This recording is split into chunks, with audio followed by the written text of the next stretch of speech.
Una sa lahat, sa pulsa video, ang biglang pagpasok ng motorsiklong ito sa isang simbahan sa Taal, Batangas. Ang rider dumiretso sa harap, umupo sa upuan ng pari at pumalakpak pa. Sa isang templo naman sa Cebu, abala sa pagkuha ng pictures ang mga dayuhang turista nang tangayin ng kawatan ang kanilang bag. Ang iba pang detalye sa mga insidente yan, abangan maya-maya lang. Ngayong ika-9 na araw ng Abril taong 2025. Nagmahal, nasaktan, nakipaghiwalay hanggang sa nauwi sa sextortion. Lalaking ikinalat sa group chat ang maselang larawan ng kanyang ex, timbog. Magkapatid na si Q, nagpambuno hanggang sa umantong sa pananaksak, patay ang kuya. Bangkay ng isa sa 4 na Pilipinong nawawala sa nilindol na gusali sa Myanmar, nakumpirma na.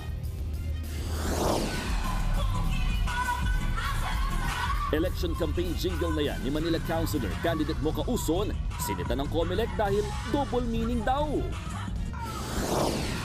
Kapitan ng barangay at isang kandidato sa pagkakonsehal, patay nang magkabarilan sa gitna ng kampanya sa Abra. Nasa 100 kabilang mga politiko at atleta, patay nang mabagsakan ng bubong sa nightclub. Mabangis na leon na yan, tumambay sa kusina ng isang bahay. Sa Tacloban City naman, may naispatang sawa sa kable ng kuryente. At meron din sa sidewalk. Eto na nga, Dennis Padilla naghimutok dahil tinrato raw siyang bisita sa kasal ng sarili niyang anak.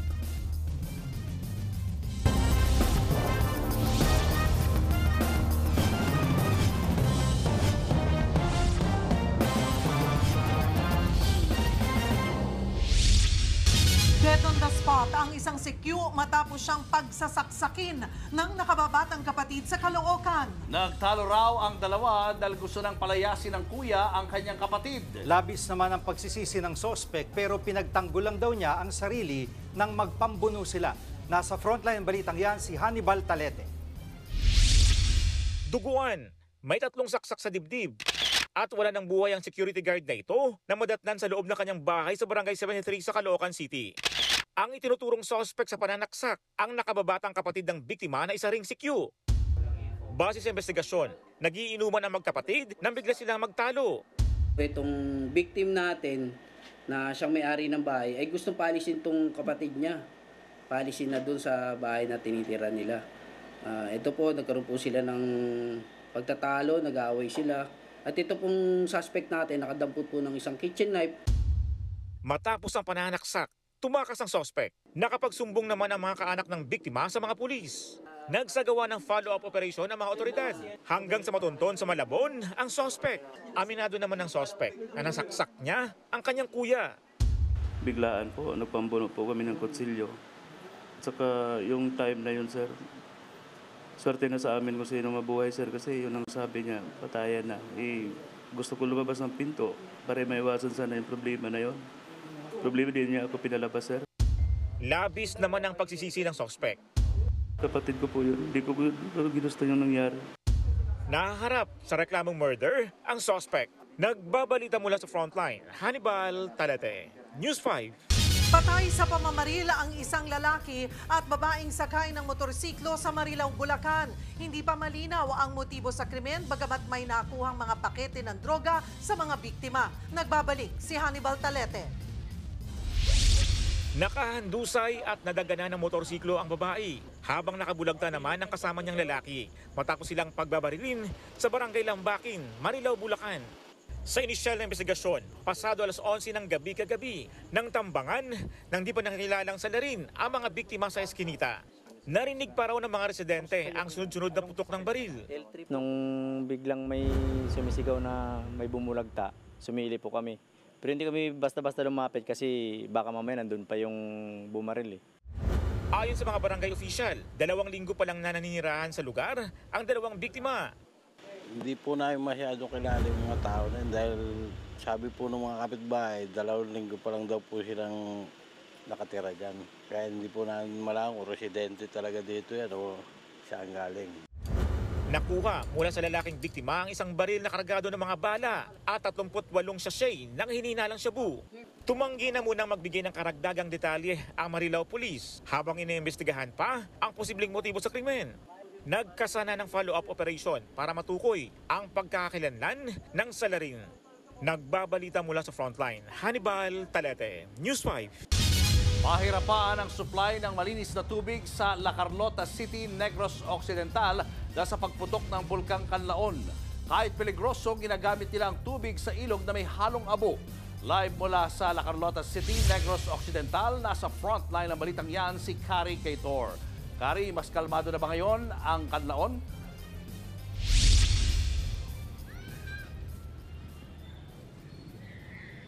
Julius, kumpara sa sitwasyon kahapon, maaliwalas na ang karamihan sa mga lugar dito sa La Carlota City na pinakanaramdaman nga raw yung pagtama ng ashfall o yung pag-ulan ng mga abo. Sa ilang barangay nga, gaya ng nabanggit mo, ay problema pa rin ang supply sa tubig at dahil nga dyan ay kahit yung mga contaminated o posibleng contaminated na ay ginagamit din nila. Pinagtsatsagaan ni Jane na mag-igib ng tubig sa ilog malapit sa kanilang lugar sa sitio Kabugaw, Barangay Hagimit sa La Carlota City, Negros Occidental. Malabo na rin ang tubig dahil sa humalong ashfall mula sa pumutok na Bulkang Kanlaon.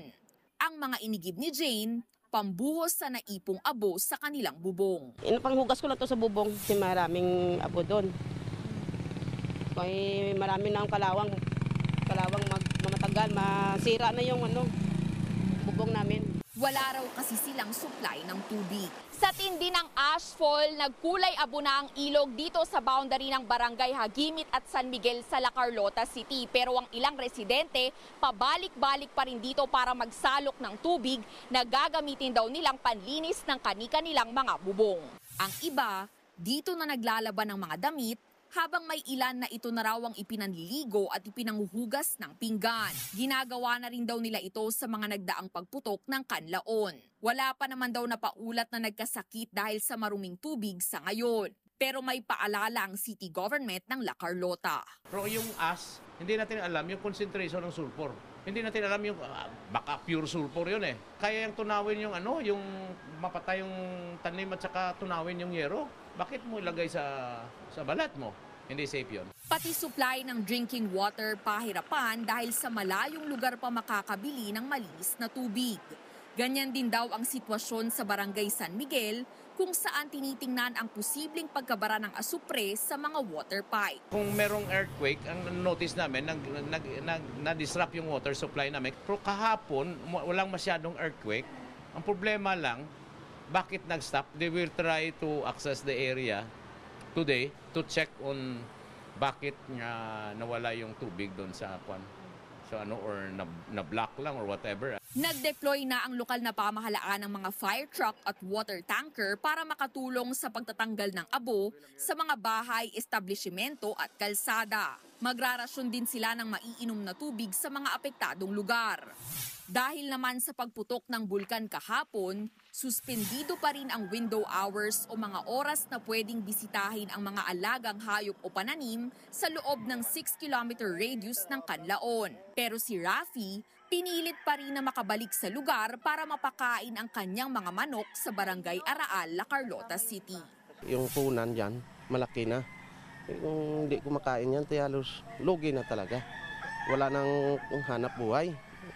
Halos dito, manukan din ang hanap buhay namin rito. 4 na buwan na mula nang inilikas ang mga nakatira malapit sa bulkan, simulan ng pagputok ng Kanlaon noon ding December 2024. Sa tala ng Department of Social Welfare and Development, higit 12,000 pamilya ang naapektuhan ng pinakahuling volcanic eruption, katumbas ng halos 50 residente. Sapat naman daw ang family food packs pero nanawagan ang DSWD sa mga gustong mag-volunteer sa repacking. Sa lagay naman ng bulkan ngayon, naapula na rin kaninang umaga ang grass fire sa bahagi ng bulkan.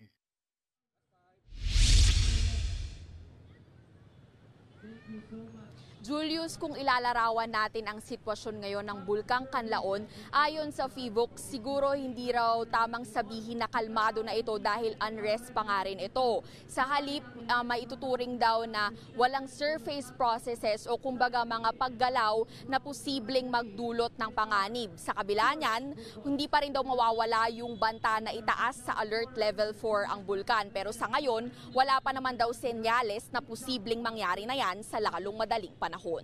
Julius. Maraming salamat, Kari Kator. Patay ng isa sa 4 na nawawalang Pinoy dahil sa lindol sa Myanmar. Kinumpirma yan ng Department of Foreign Affairs. Ayon sa DFA, nabisuan ng naulilang pamilya pero bilang respeto hindi na sila nagbigay ng iba pang impormasyon. Ang biktima ay isang guro na nakatira sa isang gumuhong gusali. Patuloy pang hinahanap ang 3 Pinoy na nakatira sa parehong building. Ngayon ay araw ng kagitingan. Pinangunahan ni Pangulong Bongbong Marcos ang pagbibigay pugay sa mga sundalong nakipaglaban noong World War II.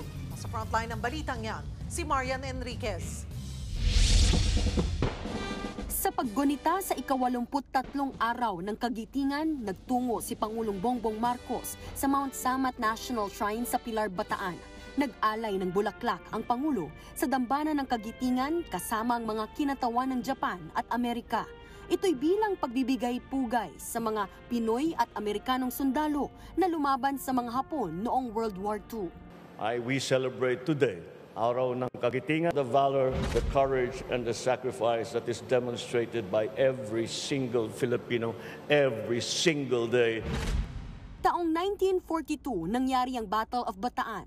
3 buwang nakipagbakbakan ang mga Pinoy at Kano sa mga Hapon bago sumuko noong April 9, 1942. Dito nangyari ang Death March. Pinaglakad ang higit 70,000 prisoners of war mula Mariveles, Bataan hanggang San Fernando, Pampanga at Capas, Tarlac. Kasama sa pagtitipon ngayong araw ang ilang war veterans at mga kaanak ng mga yumaong sundalo. Pinaalala ni PBBM ang mga aral na mapupulo sa nakaraan. Peace cannot be attained by one person, by one country alone. And that we have to bring together all the parties that are involved. Nanindigan naman ang Amerika at Japan sa matibay na alyansa sa Pilipinas.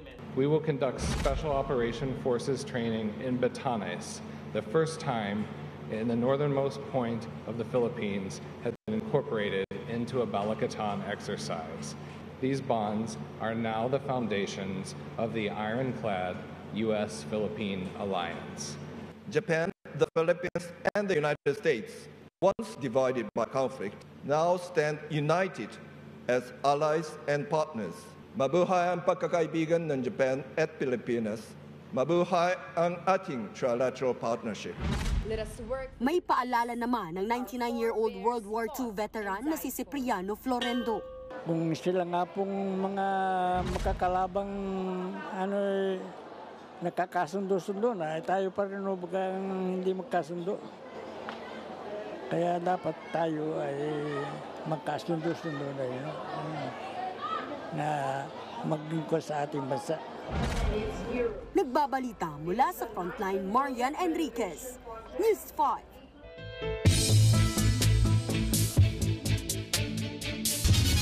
Wrong move daw ang pag-aresto kay dating Pangulong Duterte. Yan ang giniit ng kanyang common law wife na si Hanilet Avancenia. At live mula sa The Hague, Netherlands, nasa frontline ng balitang yan si Mon Gualvez. Mon, kumusta na ang dating Pangulo? Julius, mas nakakapag-adjust na raw at naalis na yung galit. Yan ang sinabi sa atin ni Hanilet Avancenia, ang common law wife ni dating Pangulong Rodrigo Duterte, kaugnay sa mag-iisang buwang kalagayan nito sa loob nitong detention center. Sa unang pagkakataon, hinarap ni Hanilet Avancenia ang media habang kasama ang mga taga-suportang nag-aabang sa labas ng ICC Detention Center sa The Hague, Netherlands. Kwento ng common law wife ni dating Pangulong Rodrigo Duterte, mas nakakapag-adjust na raw ito sa mag-iisang buwang pagkakapiit sa Scheveningen Prison. Pero aminadong miss na raw ng dating Pangulo ang kanyang pamilya at ang Pilipinas. Pagka magdetalya na sa family, parang masakitan siya. All he cared for was about his country and about his countrymen. Be honest with you, mangutan ako sa Ginoo. Iko, nga naman Lord. Iko, up to now, I'm still, daghang question mark. So, buti saan ako naging tarantado, magnanakaw, diba? Nang tanungin ni Hanilet si dating Pangulong Duterte tungkol sa mga nasa likod ng pagpapaaresto sa kanya, hindi na raw galit sa kanila ang dating Pangulo. Alam mo, I will just let God do the revenge for us. Hanggang apo yan nila, hanggang apo ng apo nila, hanggang doon ang nila. Hanggang doon ang parusa ng Diyos. Kaya yung mga gumawa sa kanya nito, gabaan rin naman. Impyerno kayo. Posibleng masira rin daw ang karir sa politika ng mga nagtulak sa pag-aresto kay Duterte. Wrong move. Sabi nga niya yung opponent niya has wala na talaga. They will never be given the chance by the Filipino people. Sa ngayon, pinag-aandaan daw ni Hanilet ang mga gagastusin sa pagharap ng dating Pangulo sa paglilitis. Kasabay niyan, muling binisita ng lead counsel na si Attorney Nicholas Kaufman ang kanyang kliyente para mag-update sa kaso. Pinuna ng defense team ang pagbibigay ng maraming options sa mga biktima para mapatunayan ang kanilang pagkakakilanlan. Nilinaw din niya ang kahalagahan ng judicial process at hindi raw sana mamanipula ang mga biktima testigo sa kaso. Muling binigyang din ni Attorney Kaufman na igalang daw sana ang karapatan ng kanyang kliyente kasabay ng pagrespeto sa karapatan ng mga biktima. Siniguro rin niya na hindi bibitawan ang kaso ng dating Pangulo hanggang dulo. Nakatakda namang ipagdiwang bukas ang ika-21 kaarawan ng anak ni dating Pangulong Duterte na si Kitty. Wala raw silang ibang plano maliban sa pagbisita muli sa ama. Sinagot naman ni Kitty ang nag-viral na post na nagpapakitang may hawak umano siyang US passport habang bumibisita sa ama. I don't mind them actually. I'm a Filipino citizen, so yeah. I don't have to explain since I'm a private citizen. So. Julius, bukod sa issue ng mga pagkilala para sa mga biktima, pinastigo rin ng Duterte Camp or ng defense team ni dating Pangulong Rodrigo Duterte ang mungkahin ng registry na mag-participate ang kanya-kanyang lawyer ng victim applicants habang binubuo pa yung Office of Public Counsel for Victims or OPCV para doon sa mga walang abogado. Tingin kasi nila, posible rin ito magresulta ng double submissions na maaaring lumubag din sa karapatan naman ni Duterte sa isang mabilis na judicial process. Julius. Maraming salamat, Mon Gualvez, live mula sa The Hague, Netherlands. Showbiz, eto na nga! Mga kapatid, eto na nga ang mga rumaratsadang showbiz balita ngayong Miyerkules. Gerald Napoles is one happy kapatid. At ang pagkakasama niya sa cast ng Sunday Kapatid sitcom na The Purse Family, isang malaking check sa kanyang bucket list bilang isang aktor. Nasa frontline na balitang yan, si MJ Marfori. Bago ang kanilang big day, bawal mabakante ang trending box office duo at kapatid stars na sina Kim Molina at Gerald Napoles. Bida lang naman sila ngayon sa comedy film na Un-XU na showing na rin today in cinemas. Bukod pa rito, si Gerald kasama na rin sa trending TV5 sitcom na The Purse Family. At ang role niya rito, hindi nalalayo sa gandang lalaki niya. Kasi pinsan ko si Tasha at si Andres. Nakakatawa, di ba? Tapos tawag ko kala Ate Charlene, Tito, Tita. So, medyo sobrang good vibes kasi yung set eh. Kwento ni Je, marami nang na-check sa bucket list ng career niya ng TV5. Magpa-picture kay Roderick Paulate, kay Aga Mulak at kay Bayani Agbayani. Dahil hindi ko naisip na makakasama ko sila ng tatlo ng sabay-sabay sa isang araw sa buhay ko. So I think it's all yun yung mga right timing na hindi natin nakikita. Kaya naman si Je, tuloy-tuloy lang ang pagsasabog ng katatawanan sa The Purse Family. Nitong linggo nga, nag-trending ng bongga ang episode ng The Purse Family, kung saan kasama na rin si Ashtin Olviga. For a dose of weekend laughter, nood lang ng The Purse Family sa TV5. Nagbabalita mula sa Frontline, MJ Marfori, News 5. Susunod, lalaki, arestado matapos ikalat ang mga hubad na litrato ng kanyang ex-girlfriend dahil lang hindi siya binigyan ng second chance. Sa Pulsa video, ang step-by-step na paglapastangan ng lalaking rider sa loob ng simbahan sa Batangas. Ang dahilan daw niya, gusto niyang sumakses. Isa pang sapul sa CCTV, turistang bumisita sa templo sa Cebu, sinalisihan ng mga kawatan. 350,000 pesos na cash natangay. At double meaning daw na campaign jingle ni Mocha Uson, sinita ng COMELEC.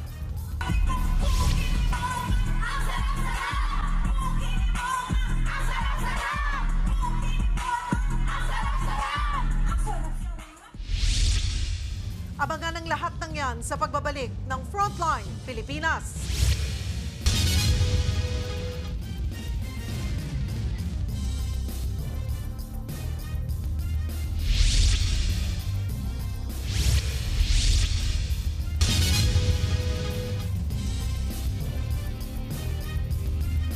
Mga kapatid, Julius Babaw po. Nasa Middle East o sa amang dako ka ng mundo, manatiling may alam at may pakialam sa mga mainit na balita dito sa ating bansa. Simulan po natin ang bawat araw sa tuloy-tuloy na balitaan sa Frontline. Mag-follow at mag-subscribe sa social media pages ng News 5.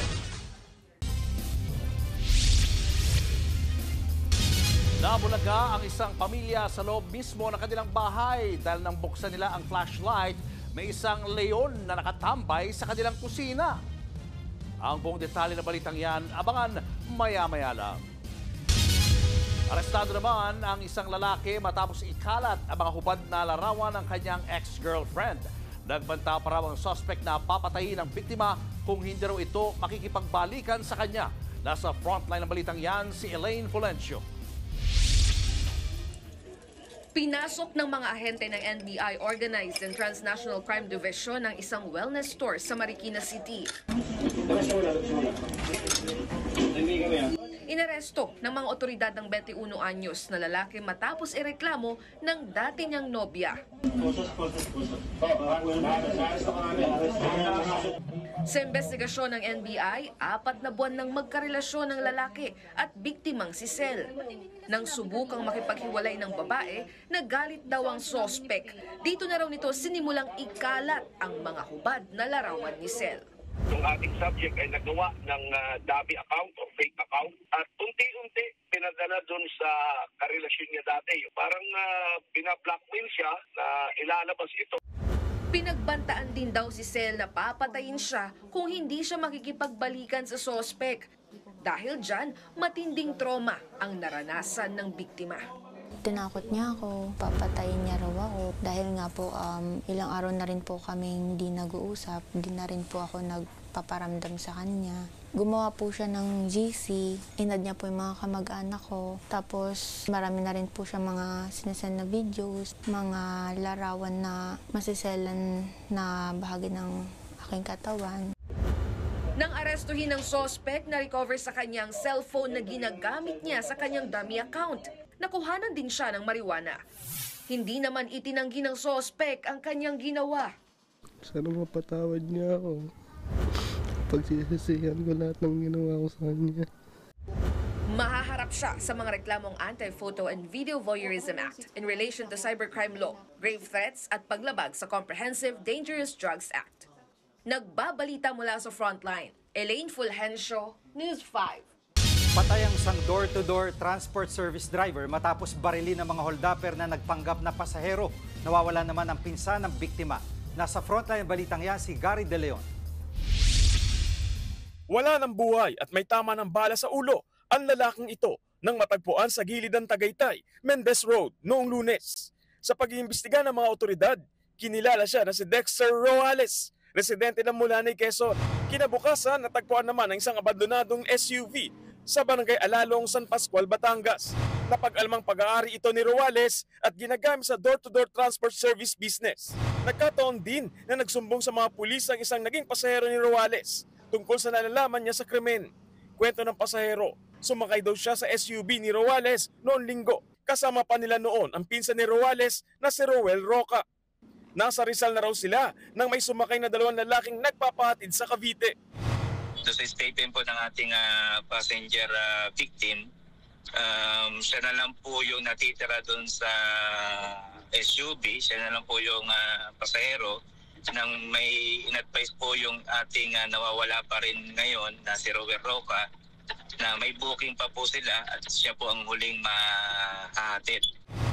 Habang nasa biyahe, nagdeklara ng hold up ang dalawang pasahero. Kinuha ng mga hold-upper ang kanilang mga cellphone at pera. Kasunod niyan, pinagbabaril daw ng mga suspect ang magpinsan at iniwan sa madilim na bahagi ng Tagaytay. Matapos itapon ng magpinsan sa Tagaytay, pinalipat daw ng dalawang hold-upper ang testigong pasahero sa likod ng SUV na ito. May isa pa raw lalaki na sumakay at nagmaneho kung saan ibinaba naman daw siya sa lugar ng Batangas.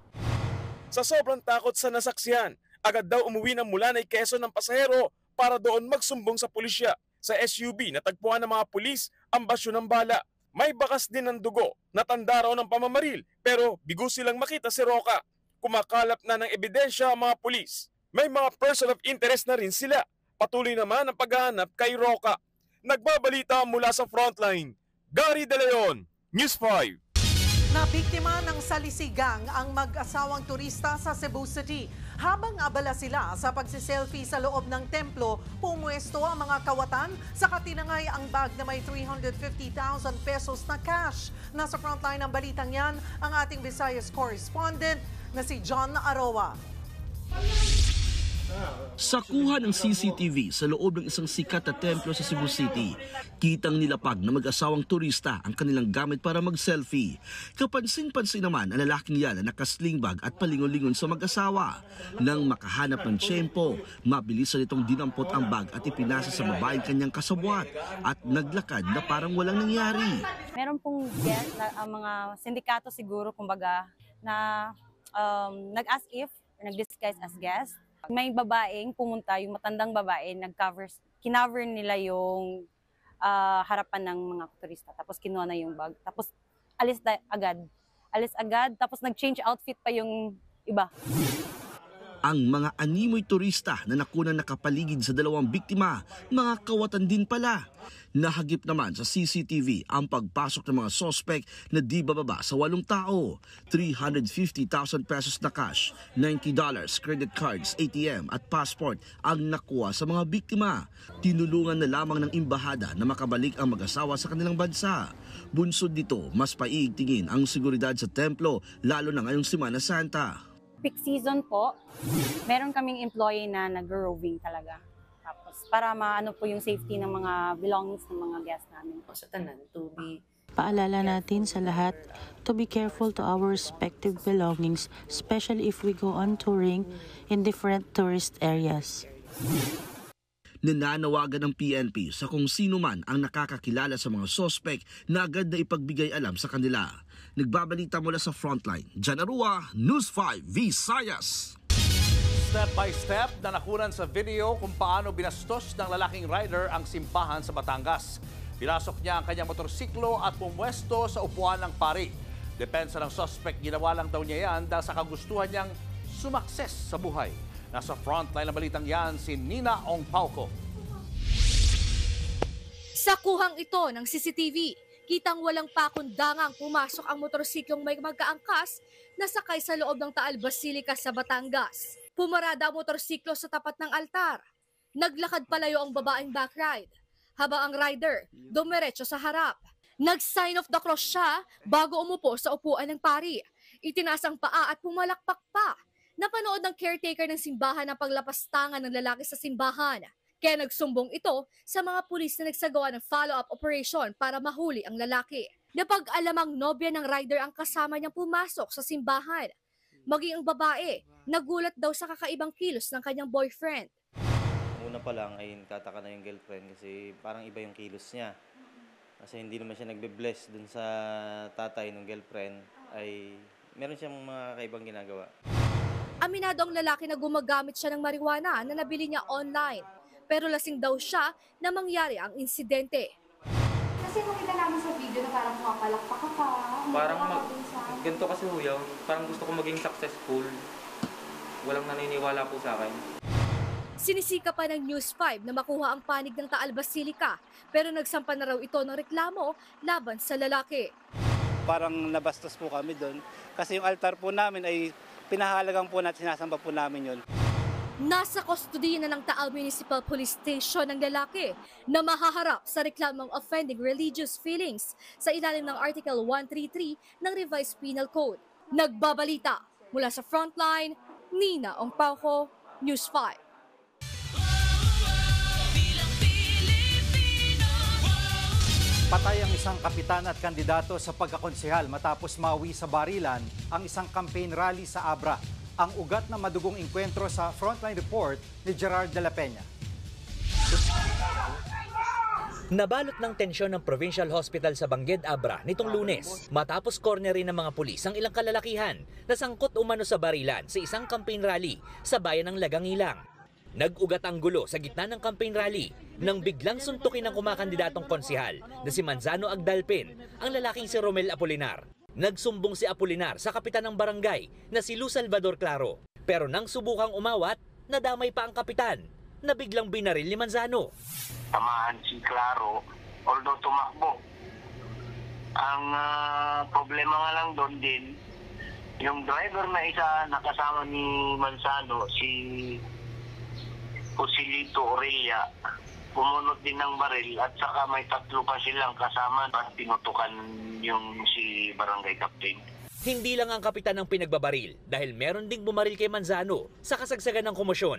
Pareho silang isinugod sa hiwalay na ospital at pareho ring idineklarang dead on arrival. Nahuli naman mismo sa ospital ang driver ni Manzano na si Joselito Aurelia na bumaril kay Claro. Pero iniimbestigahan pa ng PNP ang punot dulo ng panununtok di umano ni Manzano. Inaalam na rin kung sino ang bumaril sa kanya. Kinondena ng Abra Police Provincial Office ang insidente. Ang COMELEC naman, ituturing na raw na election-related ang insidente. Pag-aaralan din daw ng komisyon kung may mga lugar pa na kailangan isailalim sa COMELEC control para maiwasan ang karahasan. Nagbabalita mula sa Frontline, Gerard de la Peña, News 5. Pinatitigil ng COMELEC ang paggamit ng campaign jingle ni Mocha Uson na Cookie ni Mocha. Double meaning daw yan at may kalaswaan. Ang sagot ni Uson sa Frontline Report ni Camille Samonte. Yan ang campaign jingle na pinatutugtog tuwing nangangampanya si Manila 3rd District Councilor candidate Mocha Uson. Namimigay rin siya ng cookie. Ang paandar na yan, kinondena ng ilang grupo ng kababaihan. Ayon sa Gabriela, ang campaign jingle ni Uson ay pangmamaliit sa mga babae. Hindi raw dapat ginagamit ang katawan ng babae para kumuha ng atensyon sa kampanya. Pati ang COMELEC ikinababahala ang anilay sexually suggestive na elemento sa lyrics ng campaign jingle. Hindi raw dapat gumagamit ng lyrics na may dobleng kahulugan at kalaswaan na makakadistract sa plataforma ng kandidato. Sumulat na raw sila kay Uson para paalalahanan nito na itaas ang diskurso sa politika. Hindi po naman talaga lahat ay matutuwa. Hindi po ba pwede naman tayo mangampanya na pwedeng lahat ay mag-agree at matuwa? Hindi naman daw nila minamaliit ang kampanya ni Uson pero dapat daw tiyakin niya na angkop sa edad ng mga botante o komunidad ang ginagawa sa kampanya. Dahil dito hiniling ng COMELEC na wag nang gamitin ni Uson ang naturang campaign jingle. Kung nagkagastos po dyan, ganun po talaga yung consequence niyan. Agad namang tumugon si Uson. Kinikilala raw niya ang kahalagahan ng paggalang, inklusibo at angkop sa edad ng materyales sa kampanya. Inutusan na raw niya ang campaign team niya na wag nang gamitin ang naturang jingle. Samantala, si Pasig City Congressional Candidate Attorney Christian Ayancia dumipensa sa show cause order sa kanya ng COMELEC. Kaugnay ng joke niya tungkol sa pakikipagsiping niya sa mga single mother. Giit ni Sia, freedom of speech ang kanyang sinabi. Ginawa lang daw malisosyo ang kanyang biro para linlangin ang mga tao sa social media. Pero wala raw siyang intensyong mang-discriminate at mangharas ng mga single mom. Sagot dyan ng COMELEC, expected po natin yan. Pinag-aralan naman po namin yan lahat ng aming pong task force bago namin ilabas ang lahat ng show cause orders. Anticipated namin kung ano yung lahat ng isasagot nila. May isa pang show cause order na inilabas ang COMELEC at Korte Suprema laban kay Sia dahil naman sa pag-body shame o pangungutya niya sa kanyang babaeng staff sa kampanya. Wala pa siyang sagot dyan.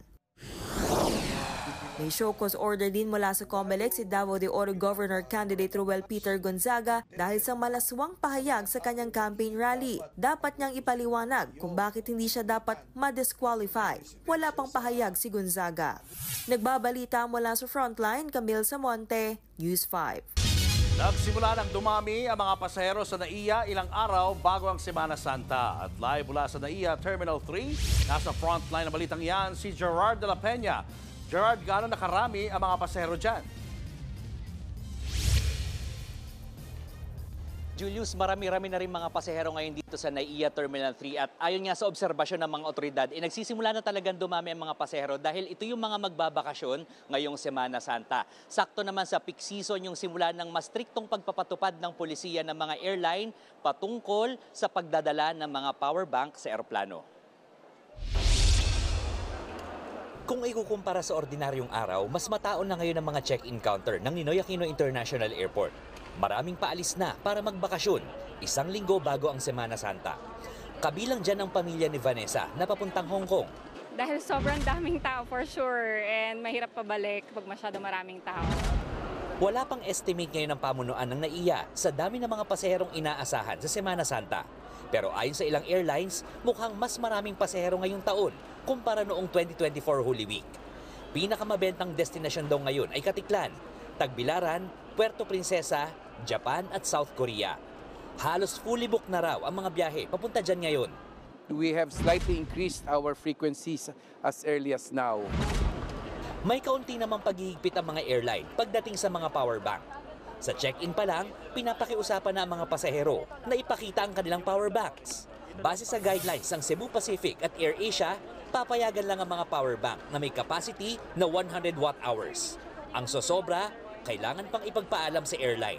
Kaya ang power bank na ito ng isang pasahero na umabot ng 113 watt-hours, ipinagpaalam muna sa airline bago nadala ng may-ari.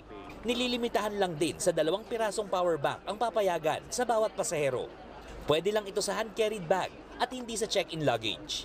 Pero hindi ito pwede sa overhead storage at dapat ay nasa seat pocket o personal na bag na nakalagay sa ilalim ng upuan.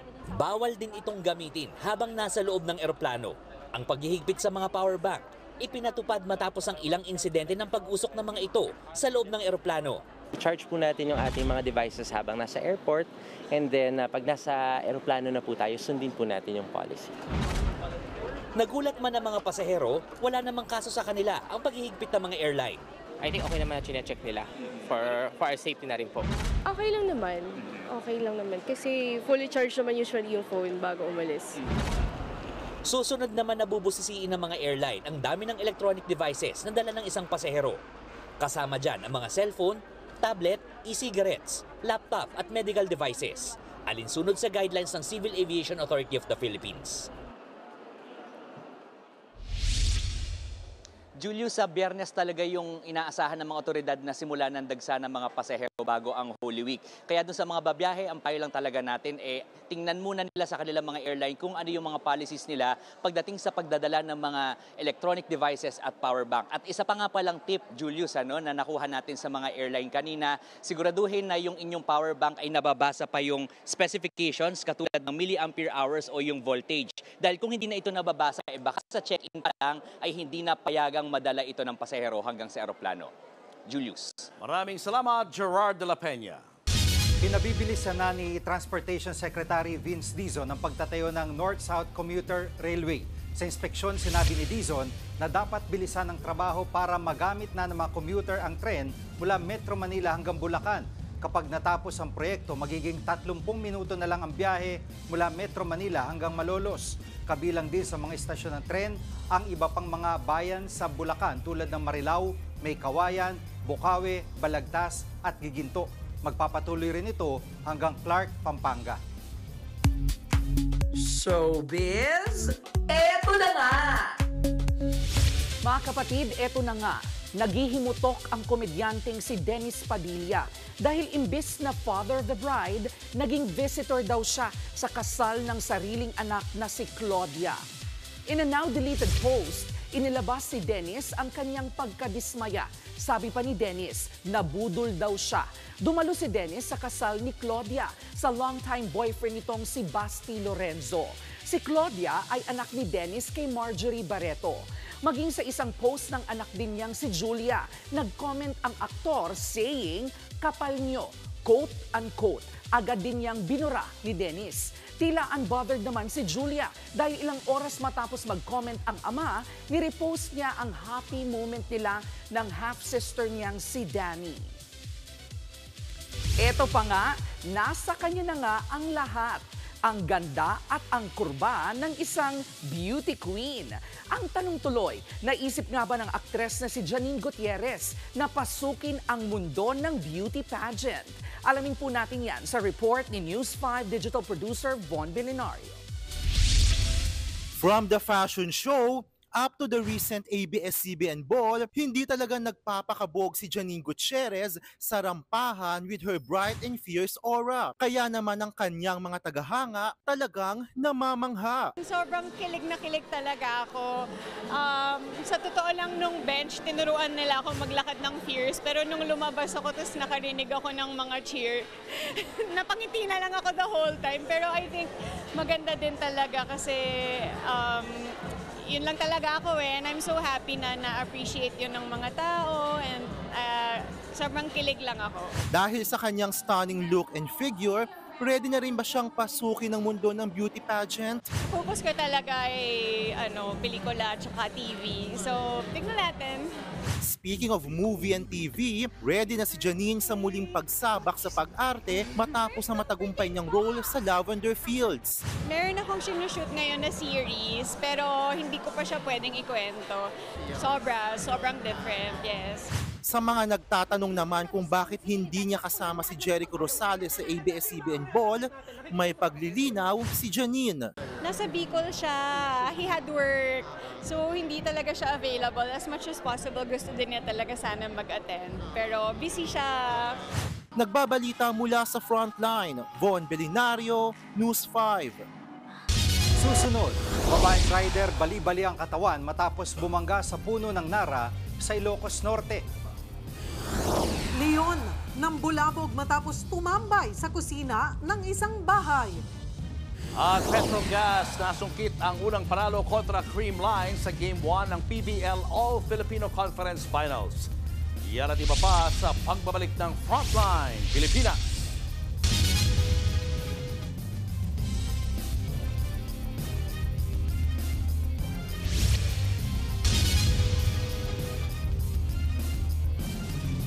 Mga kapatid, Julius Babaw po, nasa Middle East o saan mang dako ka ng mundo, manatiling may alam at may pakialam sa mga mainit na balita dito sa ating bansa.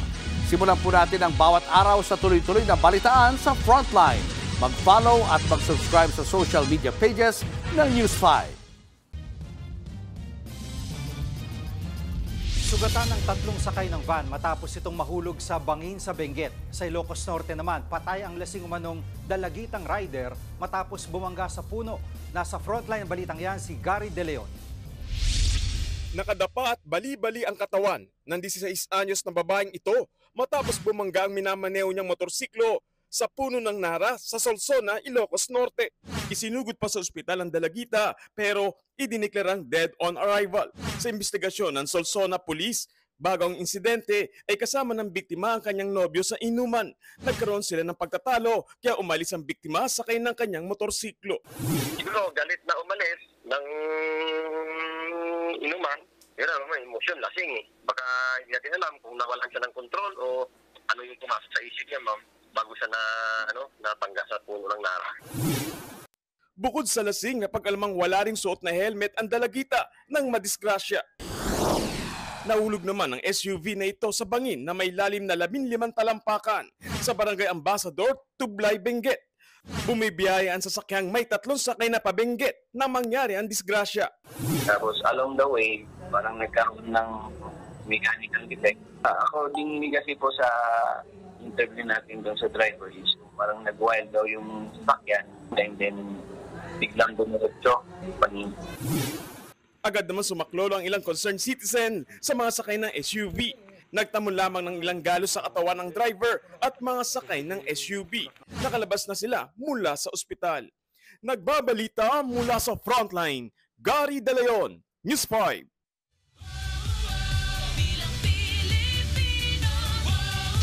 Hindi pinalagpas ng mga kandidato sa pagkasenador ang araw ng kagitingan para mangampanya sa iba't ibang lugar. Nasa Frontline ng balitang yan, si Laila Pangilinan. Nanuyo ng mga botante sa Marilao, Baliwag, Plaridel at Malolo sa Bulacan si Senator Bong Revilla. Personal niyang ipinaliwanag ang mga nagawa na niya sa Senado at mga plano pa raw niyang isulong sa susunod na termino. Nakiisa sa konsultahang bayan sa Pangasinan si dating Senador Ping Lacson kung saan natalakay ang sektor ng agrikultura. Dito inilatag niya ang mga plano para sa food security at kapakanan ng mga magsasaka. Binigyan diin ni Abby Binay ang kahalagahan ng pag-invest sa professional development ng mga guro. Kaya kung manalo, isusulong daw niya ang patuloy na edukasyon at training ng mga teacher para makasabay sa mabilis na pagbabagong dala ng teknolohiya. Sa Mindanao naman ang kampanya si Senator Manny Pacquiao. Sa isang mensahe, hinikayat niya ang mga kabataan na patuloy na mangarap, magsumikap sa buhay at gamitin ang edukasyon para magsilbi sa bayan. Sakay ng float, naglibot sa Navotas at Malabon City ang TV host na si Willie Revillame habang namimigay ng jacket. Prioridad daw niya sa kanyang kampanya ang kaligtasan at kalusugan ng mga mamamayan. Nangako din siya ng libreng wheelchair para sa mga senior kung papala rin siyang manalo. Pag nanalo ko, babalik ako, bibili kita magandang wheelchair. Sa pagbisita ni dating Senador Kiko Pangilinan sa Pampanga, ipinangako niya ang suporta at patas na kita sa mga magsasaka at mangingisda, pati ang mas murang pagkain, na isa sa mga dahilan kung bakit inendorso na rin siya ng ilang lokal na opisyal sa Bulacan. Inendorso ni Senator J.V. Ejercito ang kandidatura ni dating Senador Bam Aquino. Dapat lang daw ibalik sa Senado si Aquino dahil maraming batas na daw itong isinulong noon gaya ng libreng kolehiyo na pinakikinabangan ng maraming Pilipino ngayon. Nagtungo sa Navotas si Senator Bongo kung saan isang PWD ang lumapit at tinulungan niya na ipagamot ang katarata sa mata. Sa isa namang event sa Pasay, sinabi ni Go na patuloy niyang isusulong ang mga batas at programa para sa mga OFW, gaya ng OFW Hospital. Nauunawaan naman daw ni Heidi Mendoza ang pagbawi ng ilang personalidad ng kanilang suporta, kasunod ng hindi niya pagsang-ayon sa same-sex marriage sa isang campaign event. Giit ni Mendoza, madali lang manalo. Ang mas mahirap daw ay ang manalo nang buo pa rin ang prinsipyo.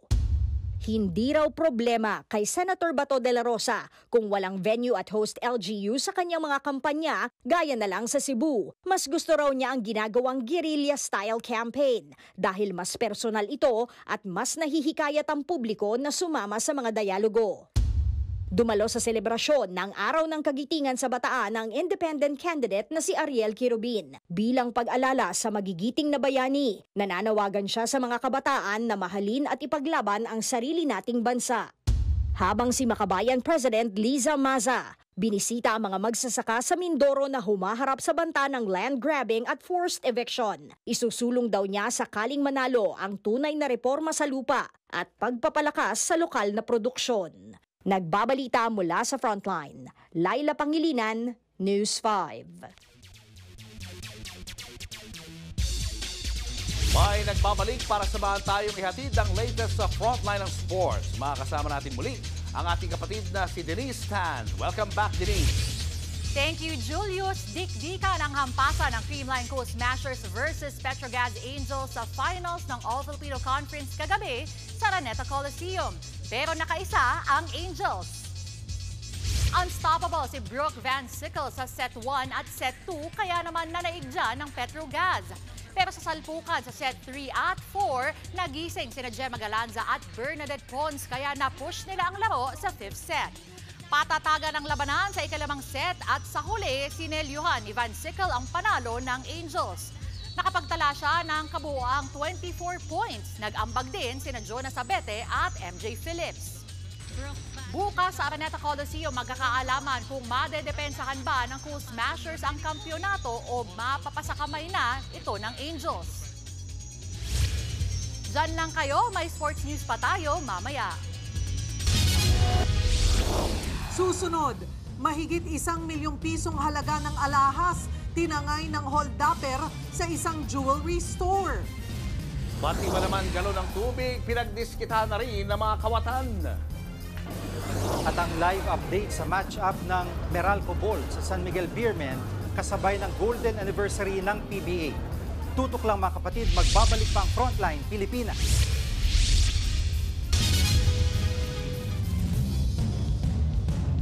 Mga kapatid, Jig Manikad po, nasa Middle East o saan mang dako ka ng mundo manatiling may alam at may pakialam sa mga mainit na balita dito sa ating bansa. Simulan natin ang bawat araw sa tuloy-tuloy na balitaan sa Frontline. Mag-follow at mag-subscribe sa social media pages ng News 5. Tinangay ng isang hold-upper ang higit 1 milyong pisong halaga ng alahas sa isang jewelry store sa bayan ng Quezon sa Palawan. Ayon sa mga pulis, nagkunwari munang customer ang babaeng salarin. Pero nang makakuha ng tiyempo, tinutukan niya ng kutsilyo ang tindera, saka nagdeklara ng hold-up. Pinalagay ng hold-upper sa eco bag ang mga alahas, saka ikunulong sa banyo ang tindera bago tumakas sakay ng tricycle. Hindi pa tukoy ang pagkakakilanlan ng salarin na patuloy pa rin hinahanap ng mga pulis. Pati ba naman mineral water ay ninakaw ng isang grupo sa Baguio City at nasa pulyan sa video. Kita nga sa CCTV ang dalawang lalaki na isa-isang binuhat ng 6 na galon ng mineral water. Bago yan, sinilip muna ng kasabwat nilang babae kung may tao sa bahay kung saan deliver ang mga galon. Ayon sa may-ari ng bahay, hindi ito ang unang beses na ninakawan sila. Pating araw ang mga kapitbahay nila, ninanakawan din. Tinutugis na ngayon ng barangay ang mga kawatan.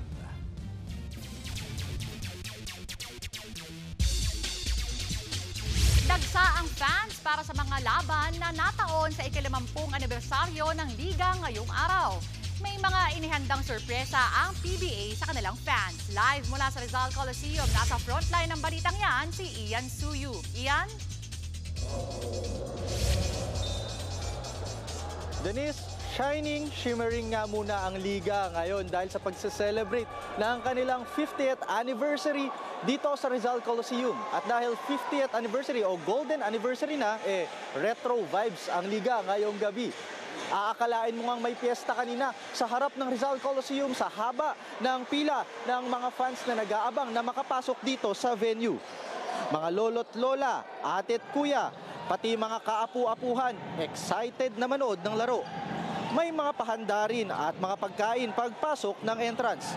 Historic ang gabing ito dahil eksaktong 50 taon na ang nakararaan ay iginanap ang pinakaunang laro sa kasaysayan ng PBA. Sa pagitan yan ng Mariwasan Noritake kontra Concepcion Courier, kung saan nangibabaw ang Noritake sa score na 101-98. Si Gregorio Joy Junicio ng Mariwasa ang kauna-unahang umiskor ng basket sa PBA. At fast forward naman tayo ngayong araw, matinding double header ang nakahanda. Una nang nagharap ang Magnolia Hotshots at Converge Fiber Xers, kung saan lamang ang Magnolia sa fourth quarter 65-60. Denise, maya-maya nga lang, inaasahan natin na magtatapat na ang powerhouse San Miguel Beermen at defending champion Meralco Bolts sa isang team match kung saan susuotin nila yung kanilang mga lumang jerseys noong nagsisimula pa lamang sila sa liga. At para sa mga kapatid natin na gusto pang humabol, magpunta lamang po kayo dito sa Coliseum dahil 50 pesos lamang ang lower box tickets, samantalang 40 naman ang upper box at 30 pesos ang general admission. At kung ang birthday mo 1975, yung mismong taon kung kailan nag-start ang PBA, ay pumunta ka na dito, free admission na yan. Kaya't abangan natin ang mas matinding laban maya-maya lamang. Yan ang latest mula dito sa Maynila. Denise? Maraming salamat, Ian Suyu. Pinatalsik na ng Denver Nuggets ang championship winning coach nilang si Michael Malone. Ginawa ito ng Nuggets sa kalagitnaan ng 4-game losing streak ng koponan. Sa kabila yan ng mga high-scoring game ng superstar nilang si Nikola Jokic. Ayon sa management ng Denver, hindi naging madali ang desisyon at pinag-isipan nila itong mabuti. Pero ginawa lang daw nila ito sa pag-asang mapalakas ang tsansa na manalo ng championship next season. Pinasalamatan din nila si Coach Malone sa mga naiambag niya sa Nuggets. 2023 ng pangunahan ni Coach Malone ng Denver sa pinakaunang championship ng team. At yan muna ang latest sa frontline ng sports. Ako po si Denise Tan. Susunod, bubong ng nightclub gumuho sa gitna ng isang performance. 79 patay. Trailer truck wasak matapos araruhin ng tren. 2 ang sugatan. At leon pumasok sa loob ng isang bahay. marami pa kayong mga balitang dapat malaman sa pagbabalik ng Frontline Pilipinas.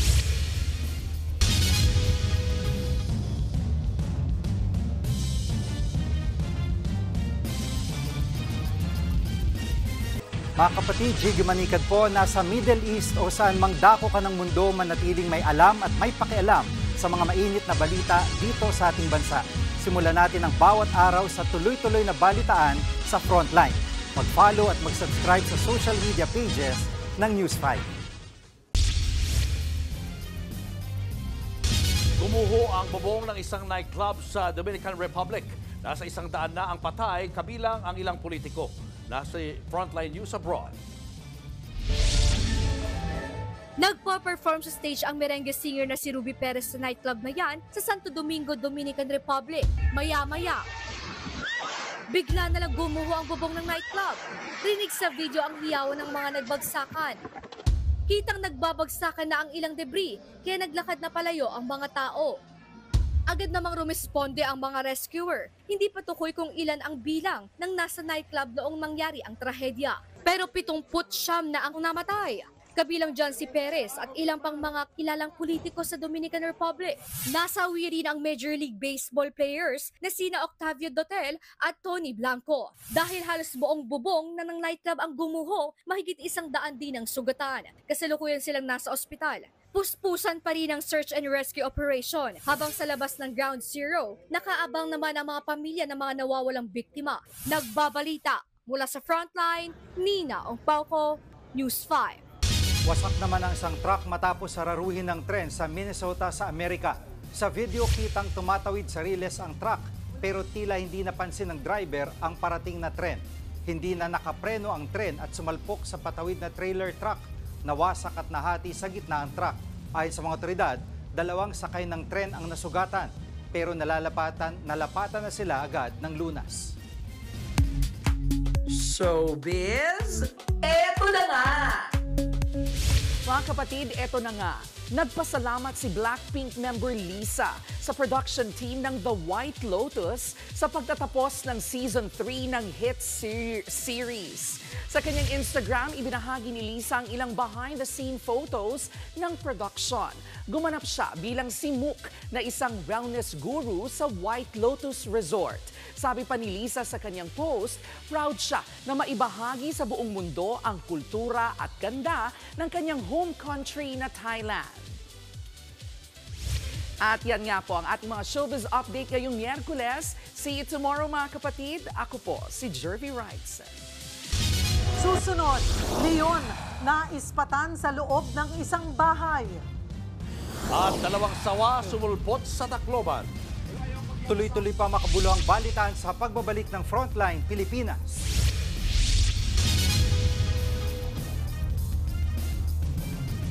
Mga kapatid, Cheryl Cosing po. Nasa Estados Unidos, Canada o saan man dako ka ng mundo, manatiling may alam at may pakialam sa mga maiinit na balita dito sa ating bansa. Simulan natin ang bawat araw sa tuloy-tuloy na balitaan sa Frontline. Mag-follow at mag-subscribe sa social media pages ng News 5. Nabulabog ang isang pamilya sa India matapos pasukin ng leon ang kanilang bahay. Base sa report, natutulog ang mag-anak nang biglang pumasok ang leon. Sa video, kitang patay pa ang ilaw sa loob ng bahay. Pero nang buksan ng flashlight, bumulaga sa kanila ang leon na nakatambay sa kamay kusina. Agad humingi ng tulong ang pamilya sa kanilang mga kapitbahay. Naitaboy din na ang leon makalipas ang 2 oras. Ayon sa mga otoridad, lumusot ito sa butas ng bubong. Kabilang sawa ang naglabasan sa Tacloban, Leyte. Merong gumapang sa kable ng kuryente at merong nasa sidewalk. Narito ang report.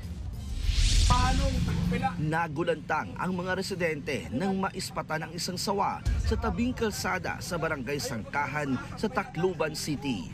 Sinubukan nilang hulihin yan gamit ang trapal pero mabilis na gumapang ang sawa sa bangketa. Sumiksik sa lamesa kaya bumuelo ang mga otoridad at sinubukang hugutin ang sawa. Pero dahil mabilis yan, tuluyan itong nagtago sa mga damuhan. Makalipas ang ilang minuto, na-corner ng mga otoridad ang ahas na 8 talampakan ng haba. Yan na ang ikalawang sawa na na-rescue sa Tacloban. Una ay ang sawang paggapang-gapang sa mga kable ng kuryente. Pareho nang na-turn over sa mga otoridad ang mga sawa. Wala namang nasaktan. Ayon sa mga eksperto, posibleng dahil sa init ng panahon kaya naglalabasan ng mga ahas. Nagbabalita mula sa Frontline, Jan Arua, News 5 Visayas. At yan ang mga balita at impormasyong dapat nyo malaman sa araw na ito. Mga balita para sa may alam at may pakialam. Kami ang inyong mga kasangga sa Frontline Pilipinas.